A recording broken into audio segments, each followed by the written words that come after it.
दूसरे गांव जाने के लिए राइस्टार अपने हेलीकॉप्टर में बैठकर अपने गांव से उड़ान भरता है। राइस्टार तेजी से जा रहा ही होता है कि तभी हेलीकॉप्टर में अचानक से आग लगती है। वह हेलीकॉप्टर सीधा एक अनजान से गांव में जाकर क्रैश हो जाता है।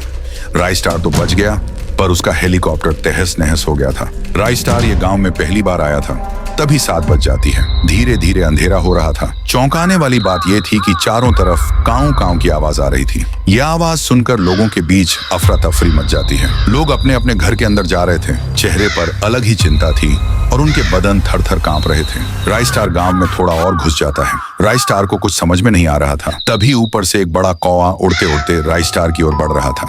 वह कौवा राइस्टार पर हमला करने ही वाला था कि पीछे से किसी ने गोली मारी और वह कौवा वहीं मर गया। पीछे लाल शर्ट पहन एक आदमी आकर राइस्टार को हाँपते हुए कहता है, ओ साहब जी, तुम इधर क्या करता है? 7 बज गया, तुम यहाँ के नोही लगते हो। चलो जल्दी मेरे घर पे, वरना वो आ जाएंगे। राइस्टार उस आदमी की बात मानकर उसके घर में चला जाता है। अरे भाई, मुझे कोई बताएगा कि इस गांव में क्या हो रहा है? ये चारों तरफ से काऊ काऊ की आवाज क्यों आ रही है? और वो कौवा तो मेरे मुंह में ही घुसने वाला था। अच्छा हुआ तुमने उसे गोली मारी।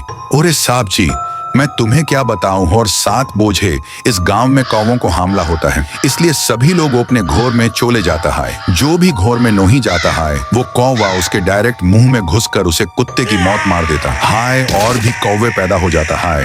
और तो और ये सब कौवे गांव के पीछे डरावने सूखे जंगल से आते हैं। ये बात सुनकर राइस्टार के रोंगटे खड़े हो गए। इसका पता वो लगाना चाहता था। फिर राइस्टार अगले दिन उसी सूखे जंगल में आ पहुंचता है। वो अच्छे से जंगल को देख ही रहा था कि 7 बज जाते हैं और वहीं काऊ काऊ की आवाजें आ रही थी। फिर भी राइस्टार और अंदर घुसता गया। उसको वहां पर एक पुराना कुआं दिखा।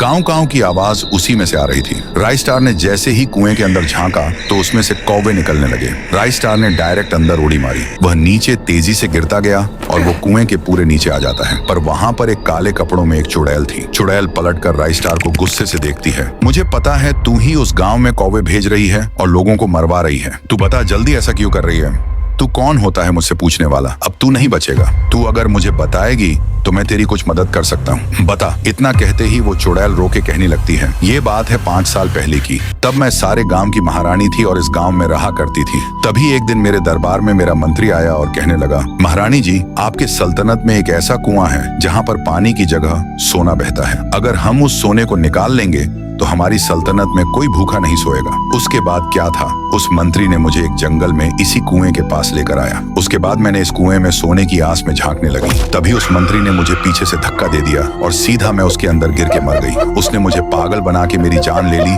और खुद वहां का राजा बन गया। इसलिए मैं गांव में ऐसा हमला करवाती है।